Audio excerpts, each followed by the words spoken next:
একবার প্রিয় নবী হজরত মোহাম্মদ সাল্লাল্লাহু আলাইহি ওয়াসাল্লাম তার প্রিয় মক্কা থেকে বেরিয়ে গেলেন তায়েফ শহরে। আশা ছিল ওখানকার মানুষ হয়তো আল্লাহর দাওয়াত গ্রহণ করবে, হয়তো কেউ অন্তত তার কথায় কান দেবে। কিন্তু ভাই, কি নিষ্ঠুর ছিল সেই মানুষগুলো! তারা রাসূলুল্লাহ সাল্লাল্লাহু আলাইহি ওয়াসাল্লামকে উপহাস করল, তার পেছনে ছোট ছোট ছেলেদের লাগিয়ে দিল, যারা পাথর ছুঁড়ে মারল যতক্ষণ না নবীর পা রক্তে ভিজে গেল। একজন মানুষ যিনি দুনিয়ার সবচেয়ে দয়ালু, যিনি সবার জন্য রহমত হয়ে এসেছেন, আজ তাকেই মানুষ এভাবে কষ্ট দিচ্ছে। রাসূলুল্লাহ সাল্লাল্লাহু আলাইহি ওয়াসাল্লাম একটা বাগানে আশ্রয় নিলেন।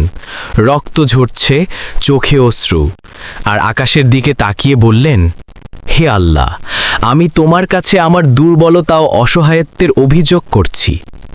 যদি তুমি আমার প্রতি রাগ না করো, তবে আমি কিছুতেই পরোয়া করি না।